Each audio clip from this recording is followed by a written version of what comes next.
अमेरिकेचे राष्ट्राध्यक्ष Donald Trump यांच्या प्रशासनात सल्लागार म्हणून काम करणारे इलॉन मस्क यांनी आपल्या पदाचा राजीनामा दिलाय. नोव्हेंबर 2024 मध्ये निवडणूक जिंकल्यानंतर डोनाल्ड ट्रम्प यांनी डिपार्टमेंट ऑफ गव्हर्नमेंट एफिशियन्सी नावाचा एक नवीन विभाग तयार करण्याची घोषणा केली होती. सरकारला बाहेरून सल्ला देण्यासाठी तो तयार करण्यात आला होता. ट्रम्प यांनी इलॉन मस्क आणि भारतीय वंशाचे उद्योगपती विवेक रामस्वामी यांच्याकडे त्याची जबाबदारी सोपवली होती. नंतर विवेक रामस्वामी यांना त्यातून काढून टाकण्यात आलं. त्यानंतर आता अवघ्या 5 महिन्यात इलॉन मस्क यांनी आपला त्या विभागातल्या पदाचा राजीनामा दिला. इलॉन मस्क यांनी बुधवारी संध्याकाळी सोशल मीडिया प्लॅटफॉर्म एक्सवर आपल्या राजीनाम्याची घोषणा केली. आपल्या पोस्टमध्ये ते म्हणाले, अमेरिकन सरकारमधला विशेष कर्मचारी म्हणून माझा कार्यकाळ संपत आलाय. सरकारचा अनावश्यक खर्च कमी करण्याची संधी दिल्याबद्दल मी राष्ट्राध्यक्ष डोनाल्ड ट्रम्प यांचे आभार मानतो. DOGEचे ध्येय काळानुसार अधिक मजबूत होईल असं मस्क यांनी म्हटलंय.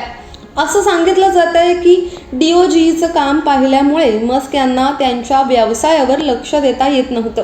मस्क हे ट्रम्प यांच्या वन बिग ब्युटिफुल बिलावर नाराज असल्याचं सुद्धा सांगितलं जात होतं. यामुळे ट्रम्प आणि मस्क यांच्यात वितुष्ट निर्माण झाल्याचंही सांगितलं गेलं.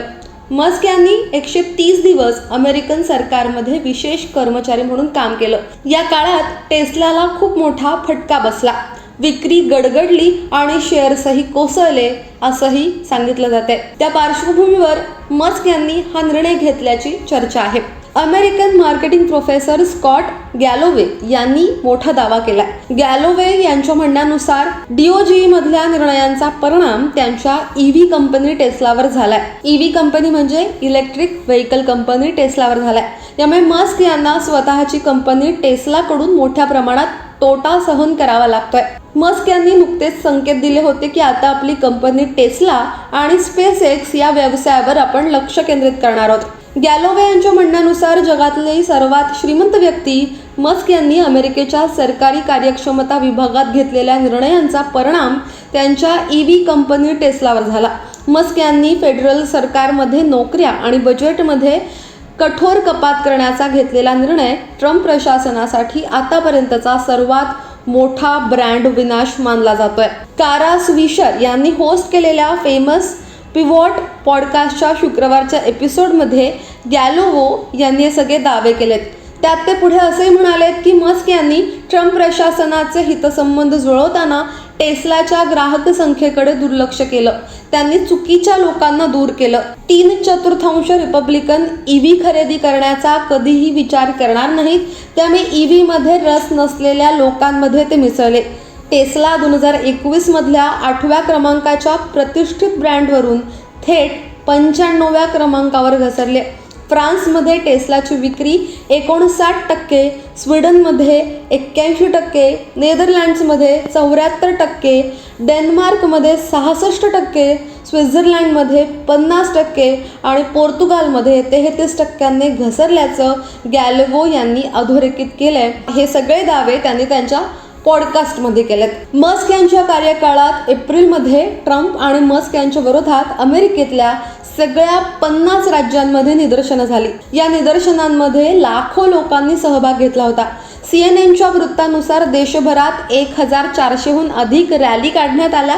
या निदर्शनांमध्ये सहभागी होण्यासाठी 6 लाख लोकांनी नोंदणी केली होती. सरकारी नोकऱ्यांमध्ये कपात, अर्थव्यवस्था आणि मानवी हक्क यासारख्या मुद्द्यांवर सरकारच्या निर्णयांना या निदर्शनांमधून विरोध केला गेला. या काळात लोकांनी मस्क यांचा उघडपणे विरोध केला. या साऱ्या प्रकरणावर व्हाईट हाऊसकडून अमेरिकन कोर्टात उत्तर दिलं गेलं होतं. न्यू मेक्सिकोच्या नेतृत्वाखालच्या 14 अमेरिकन राज्यांनी वॉशिंग्टन DC मधल्या संघीय न्यायालयात ट्रम्प आणि मस्क यांच्या विरोधात खटला दाखल केला होता. त्या सुनावणी दरम्यान व्हाईट हाऊसने दिलेल्या उत्तरात म्हटलं होतं की इलॉन मस्क हे फक्त राष्ट्राध्यक्ष डोनाल्ड ट्रम्प यांचे सल्लागार आहेत. ते सरकारी कार्यक्षमता विभागाचे कर्मचारी नाहीत. त्यामुळे सरकारमध्ये निर्णय घेण्याचा अधिकार नाही. तरी देखील त्यांना प्रचंड विरोध केला गेला आणि त्यांचा कार्यकाळ एकंदरीतच चर्चेचा आणि वादग्रस्त राहिला असं आपण निश्चितच म्हणू शकतो. तर या साऱ्या पार्श्वभूमीवरती इलॉन मस्क यांनी हा निर्णय घेतला असावा अशी आता चर्चा आहे. आता या साऱ्यावरती तुमचं म्हणणं काय? खाली कमेंट बॉक्समध्ये तुमच्या प्रतिक्रिया अवश्य नोंदवा. आत्तापर्यंत लोकमत सबस्क्राईब केलं नसेल, फॉलो केलं नसेल तर लगेच सबस्क्राईब करा, फॉलो करा आणि पाहत रहा लोकमत. धन्यवाद.